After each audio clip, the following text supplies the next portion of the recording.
Assalamualaikum warahmatullahi wabarakatuh. Salam sejahtera bagi kita semua.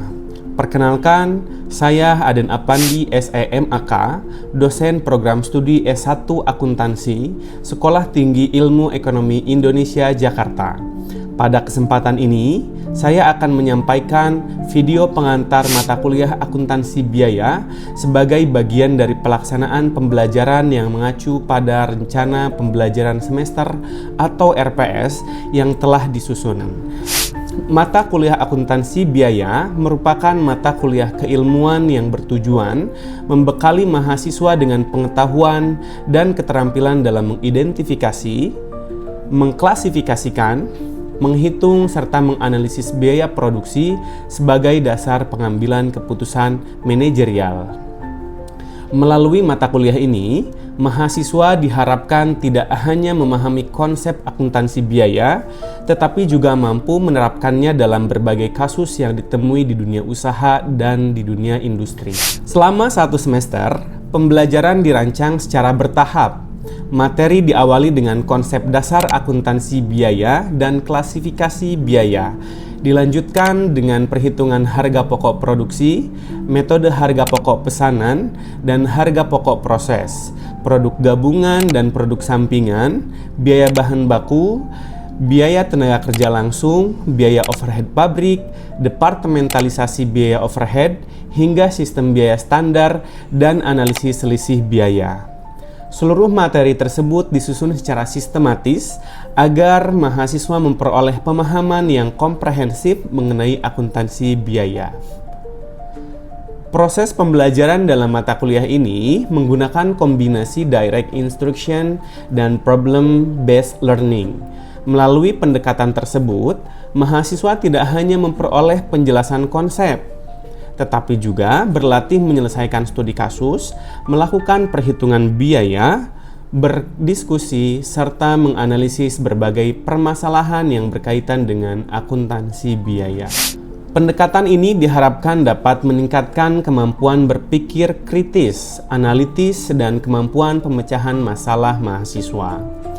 Penilaian pembelajaran dilakukan secara berkelanjutan melalui partisipasi dalam pembelajaran, penugasan individu, latihan penyelesaian kasus, ujian tengah semester, serta ujian akhir semester.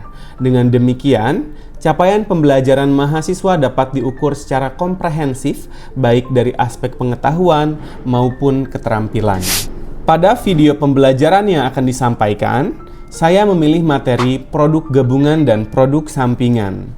Materi ini merupakan salah satu capaian pembelajaran pada mata kuliah akuntansi biaya yang menekankan kemampuan mahasiswa dalam menganalisis serta menghitung alokasi biaya gabungan menggunakan berbagai metode, sekaligus memahami perlakuan akuntansi terhadap produk sampingan.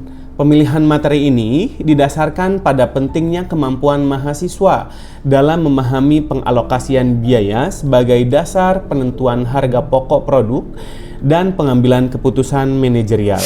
Demikian video pengantar mata kuliah akuntansi biaya ini saya sampaikan. Semoga video pembelajaran yang akan saya sajikan dapat memberikan gambaran mengenai proses pembelajaran yang dirancang sesuai dengan rencana pembelajaran semester serta mendukung pencapaian kompetensi mahasiswa. Terima kasih atas perhatian yang diberikan. Wassalamualaikum warahmatullahi wabarakatuh. Kita mulai, bisa mulai?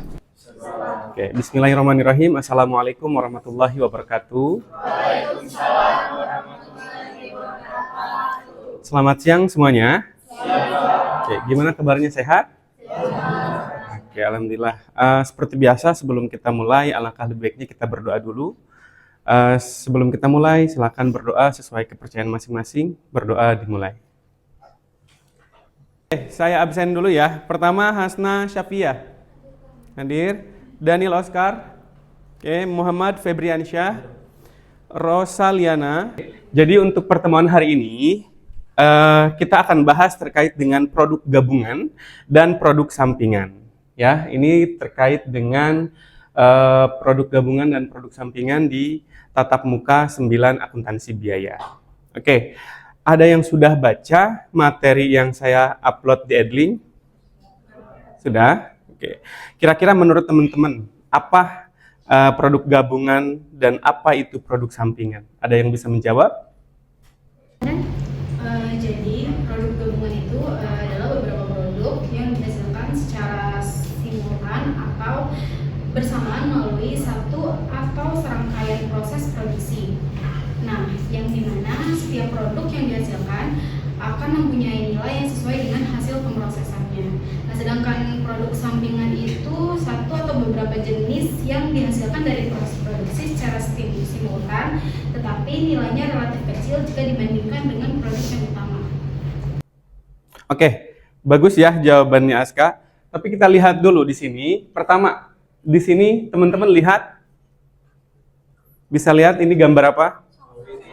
Kelapa sawit, betul. Nah, di sini ada pertanyaan teman-teman.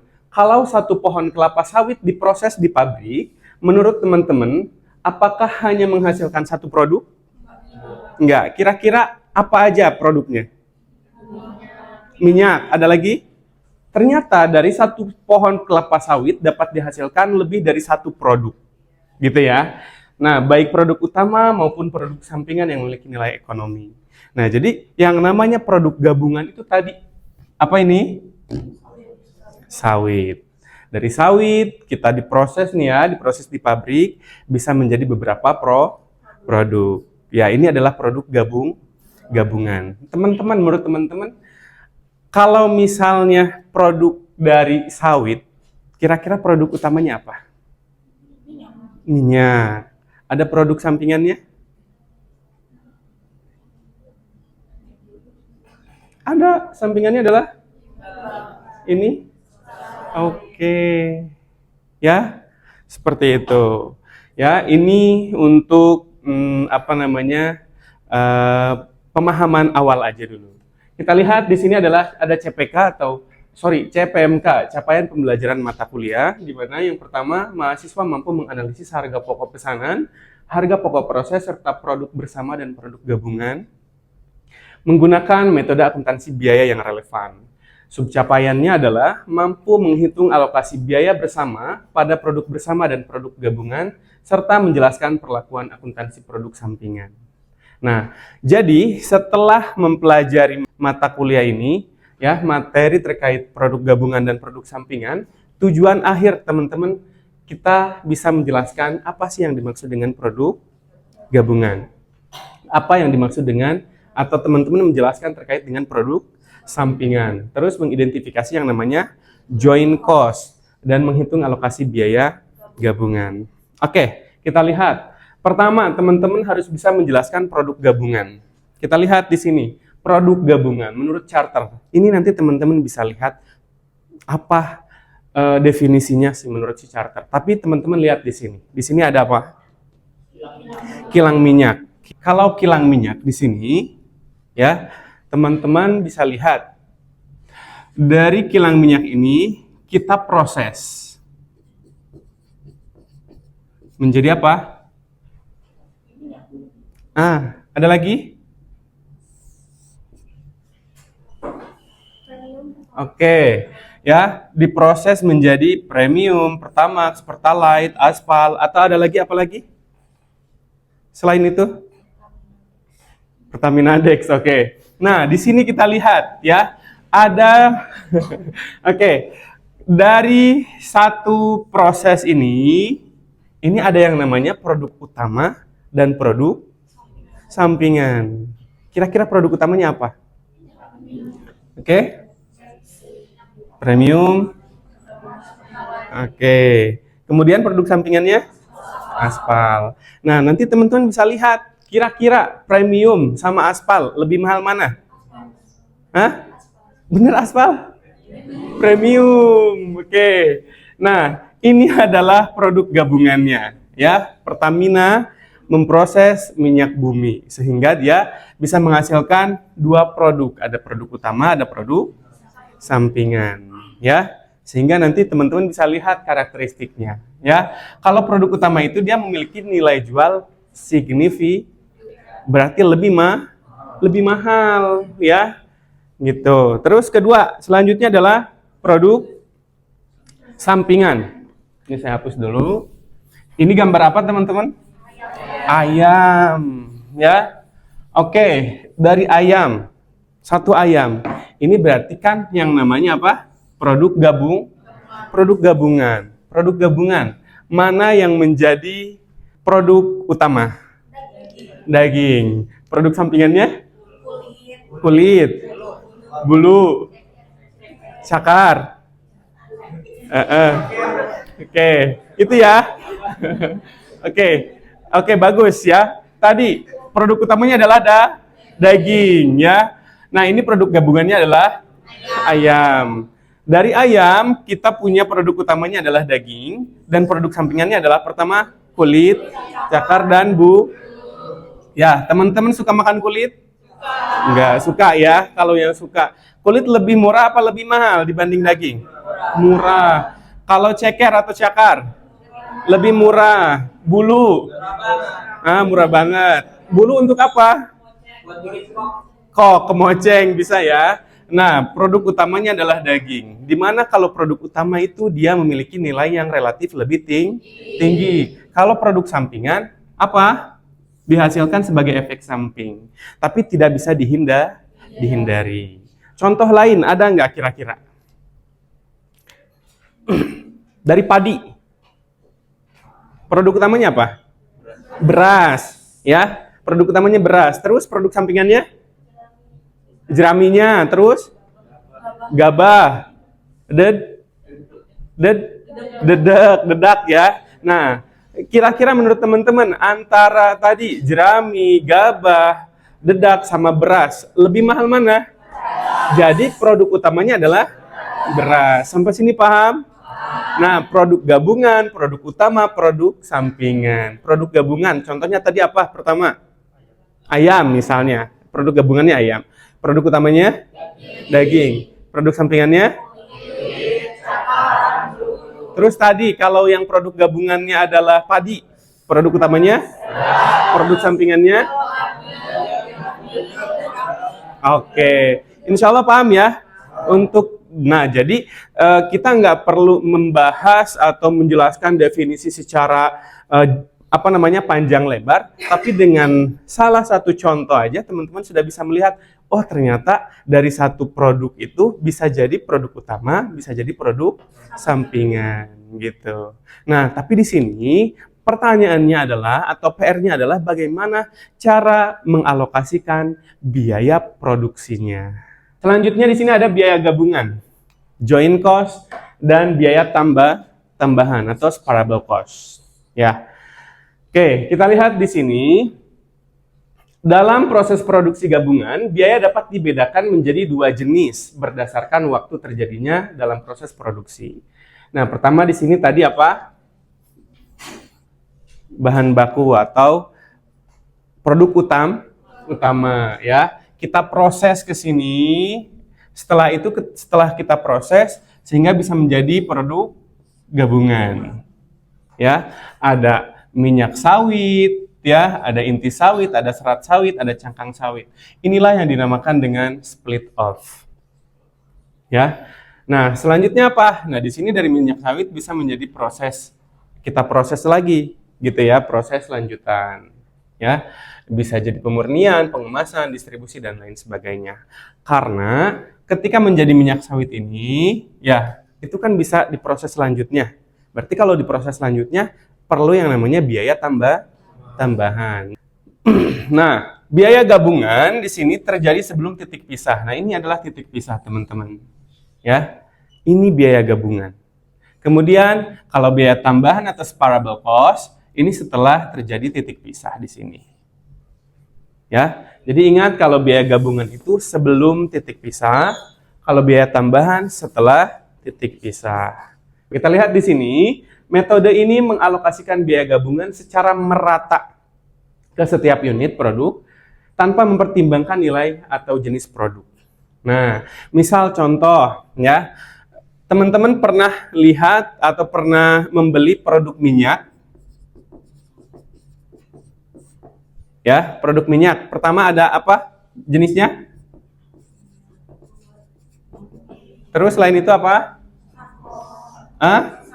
Sanko. Yang ketiga minyak kita. Nah ini misal, misal ini produk A, produk B, dan produk C. Nah ini bisa teman-teman menggunakan metode rata-rata per. Kenapa? Karena jenisnya sama. Karena jenisnya sama, semuanya adalah minyak. Tadi kita lihat metode rata-rata per unit. Ini bisa digunakan ketika produknya dianggap sama atau homogen, gitu ya. Nah, contoh misalnya tadi di sini jika total biaya gabungan 100.000 dan menghasilkan 1.000 unit dari berbagai produk, misalnya Bimoli 50, Sanko 20, minyak kita 30, berarti kan 100 produk gitu ya. Nah, 1.000 unit, sorry. Nah, maka apa? Maka setiap unit dibebani biaya Rp100 untuk masing-masing produk ya. Jadi kalau misalnya seperti ini, karena apa? Biasanya melihat dari produknya sama, ukurannya sama. Nah, ini cocok menggunakan metode rata-rata per unit untuk mengalokasikan biaya gabungan. Oke, kita lanjut. Sampai sini paham? Oke. Kita lanjut. Yang kedua adalah metode rata-rata tertimbang. Kalau tadi rata-rata, sekarang metode rata-rata tertimbang. Nah, di sini kita lihat metode ini mengalokasikan biaya berdasarkan bobot atau tingkat kesulitan produksi masing-masing. Ya. Bobot ini bisa berdasarkan ukuran, kualitas, atau biaya standar per unit. Nah, karena dalam sebuah perusahaan, itu belum tentu dia memproduksi hanya satu jenis saja. Betul? Nah, dalam dalam satu produksi bisa berbagai jenis. Dan berbagai jenis tersebut pasti bobotnya berbeda-beda. Coba kalau misalnya semua biaya gabungannya diberikan rata, kira-kira adil atau enggak? Enggak, ya. Makanya di sini lebih cocok jika menggunakan metode rata-rata tertimbang. Nah, contoh, produk A dan B masing-masing 100 unit. Ya. Tetapi A lebih mahal diproduksi. Betul, ya. Jika A diberi bobot 2 dan B diberi bobot 1, maka alokasi biaya A akan 2 kali lebih besar per unit dibandingkan B. Ya. Nah, metode ini cocok digunakan jika produk tidak sama kualitas atau tidak sama ukurannya. Seperti itu. Jadi tadi misalnya produk A dia memang perlu biaya lebih mahal. Produk B ya ini misalnya lebih murah, otomatis pengalokasian biaya gabungannya pasti lebih mahal yang si A gitu ya. Jadi ini cocok untuk menggunakan metode rata-rata tertimbang. Nah, kita lihat untuk alokasi biaya gabungan, jumlah produk tertimbang masing-masing produk kita bagi dengan total jumlah produk tertimbang. Kita kali dengan biaya gabungan. Yang ketiga adalah metode pengalokasian biaya gabungan, metode nilai pasar relatif ya. Nah, ini kita lihat biaya gabungan dialokasikan berdasarkan nilai jual produk akhir di titik pisah ya, saat produk utama dan sampingan mulai terpisah. Nah, jadi nilai pasar relatif, dan ini biasanya teman-teman ini yang digunakan oleh kebanyakan perusahaan. Seperti itu. Nah, jika produk A dijual 60.000 dan produk B 40.000, maka alokasi biaya adalah 60% ke A dan 40% ke B. Ya, ini cocok digunakan saat produk langsung dijual setelah titik pisah. Gitu ya. Tadi misalnya ini ayam. Ya. Kita titik pisah kemana nih? Kemana aja? Gitu ya. Nah, di sini. Ini adalah metode nilai pasar relatif. Nah, ini cocok digunakan setelah titik pisah. Kita lihat alokasi biaya gabungannya adalah nilai penjualan masing-masing produk. Kita bagi dengan total nilai penjualan, baru kita kali dengan biaya gabungan. Oke, kita lanjut. Yang keempat adalah metode nilai pasar hipotesis. Ini digunakan jika produk belum bisa dijual langsung di titik pisah dan masih perlu diproses lanjut. Ya. Kemudian alokasi biaya didasarkan pada perkiraan nilai jual setelah dikurangi biaya tambahan. Nah, jadi kalau ini harus dan perlu diproses lebih lanjut dulu. Misalnya tadi minyak sawit, ya, minyak sawit itu nggak bisa langsung dijual. Kalau misalnya teman-teman butuhnya adalah misalnya minyak tadi VCO gitu ya, yang mau langsung dikonsumsi seperti itu. Nah, contoh, jika produk A diperkirakan bisa dijual 100.000, tapi butuh biaya proses lanjut 30.000, maka nilai jual hipotesisnya 70.000. Cocok digunakan saat produk baru bisa dijual setelah diproses lebih lanjut. Nah, di sini kita lihat nilai pasar atau nilai jual hipotesis, rumusnya adalah nilai penjualan, kita kurangi dengan tambahan biaya. Tadi nilai penjualannya adalah 100.000, kita kurangi dengan biaya proses selanjutnya. Itu.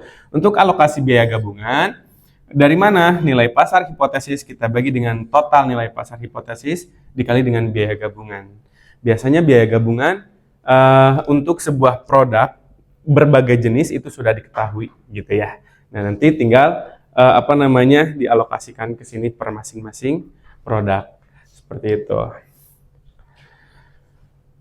Oke, lanjut. Ini adalah perilaku akuntansi produk sampingan. Ya, jadi produk sampingan walaupun nilainya relatif lebih rendah dibandingkan produk utama, kita lihat di sini. Ya. Jadi perlakuannya nanti dia bisa sebagai penambah pendapatan non operasional, penambah pendapatan penjualan, pengurang beban pokok penjualan, dan pengurang biaya produksi. Oke, ini referensi yang digunakan, ya. Kemudian di sini ada tugas, ya. Silakan bisa dikerjakan. Setelah itu nanti kita bahas bareng-bareng. Oke. Nah.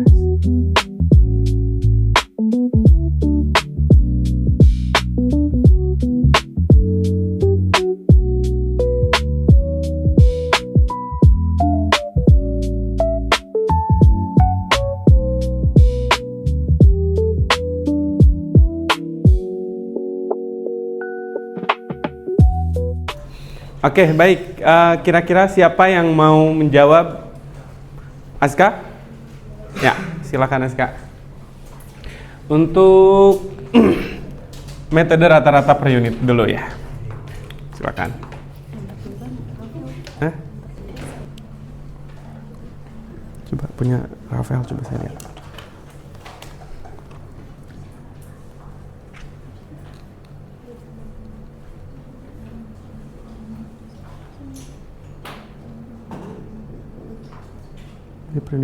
Zuha. Oke ya teman-teman. Jadi untuk pertama metode biaya rata-rata per unit. Kita lihat total biaya bersamanya berapa? 16.800. Ini ya.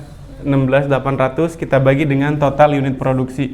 Unit produksinya dari mana? Tadi untuk produk A adalah 3.200, kita tambah dengan produk B 6.400 tambah dengan produk C 1.600. Jadi totalnya adalah 1.200. Sehingga biaya rata-rata per unitnya adalah 1.500. Ingat, untuk biaya rata-rata per unit kenapa disamaratakan? Karena jenisnya, produknya itu sama atau homogen. Sehingga kita lihat untuk alokasi biaya bersamanya.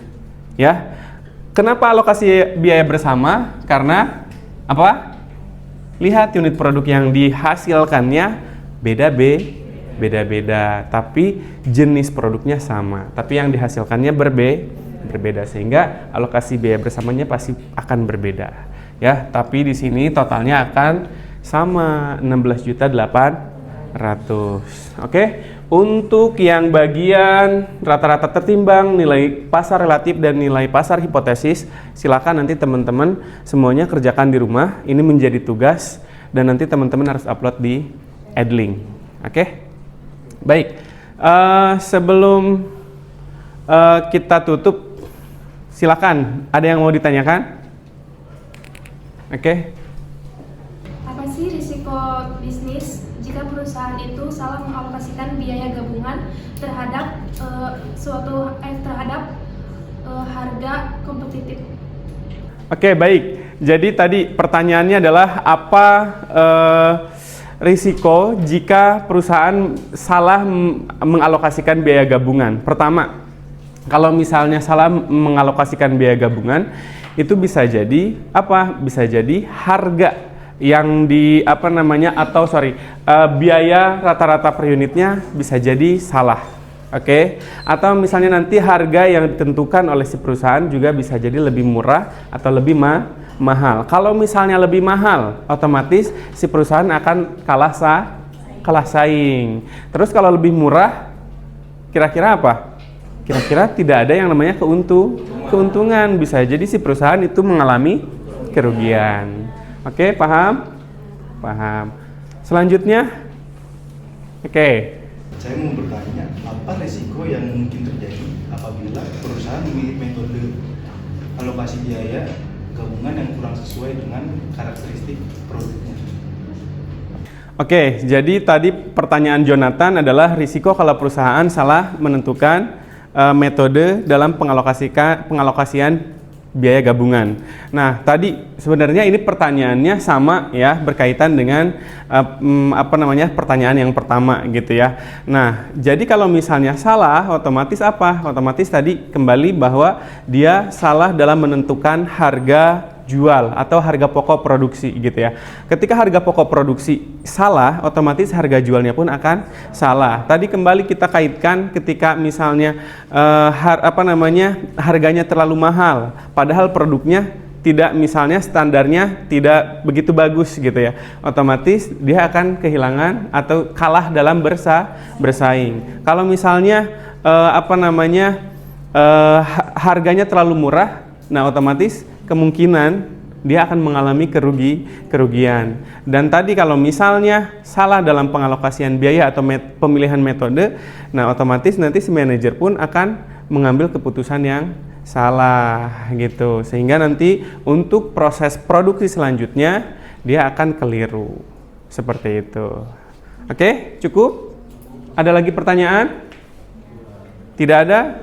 Oke, silakan. Ada yang mau menyimpulkan tentang materi hari ini? Siapa angkat tangan? Ayo angkat tangan. Oke, Zulha ya? Silakan.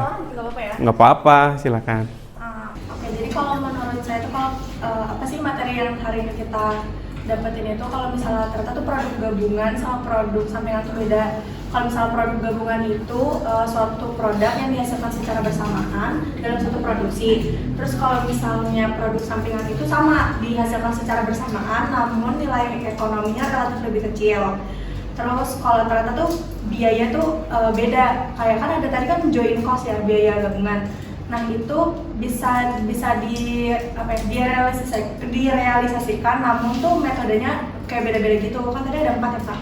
Yang pertama kalau nggak salah tadi tuh metode rata-rata per unit. Terus yang kedua kan tertimbang. Terus habis itu berdasarkan nilai relatif sama nilai hipotesis. Nah terus itu tuh semua bisa direalisasikan, namun balik lagi ke kondisi perusahaan. Oke, beri aplaus untuk Zulha. Oke, baik ya. Nah, betul. Tadi saya setuju dengan Zulha. Jadi hari ini kita telah belajar terkait dengan akuntansi biaya, produk gabungan dan produk sampingan. Di mana tadi produk gabungan dia ada memuat terkait dengan produk utama dan produk sampingan. Kalau produk utama tadi dia memiliki nilai yang relatif tinggi. Kalau produk sampingan relatif rendah, di mana di situ juga ada yang namanya split off, ada juga biaya separable cost atau biaya tambahan. Setelah itu apa? Untuk menentukan biaya gabungan, kita bisa menggunakan 4 metode penghitungan biaya gabungan. Pertama adalah metode rata-rata per unit. Yang kedua, rata-rata tertimbang. Yang ketiga, nilai pasar relatif. Yang keempat, nilai pasar hipotesis. Jadi dari keempat ini tidak ada yang, maksudnya yang mana yang paling benar gitu ya. Nah ini menyesuaikan dengan kebutuhan si perusahaan, kondisi si perusahaan, dan mana nih yang pas untuk digunakan ketika melakukan proses produksi di sebuah perusahaan. Seperti itu. Karena materi sudah selesai. Gimana? Materi hari ini cukup bisa dimengerti? Bisa ya? Oke, baik. Kita ketemu lagi insyaallah di minggu depan dengan materi terkait dengan biaya bahan. Tolong perhatikan dan persiapkan untuk teman-teman membaca materi. Kita akhiri pertemuan hari ini. Terima kasih. Kurang lebihnya mohon maaf. Wassalamualaikum warahmatullahi wabarakatuh.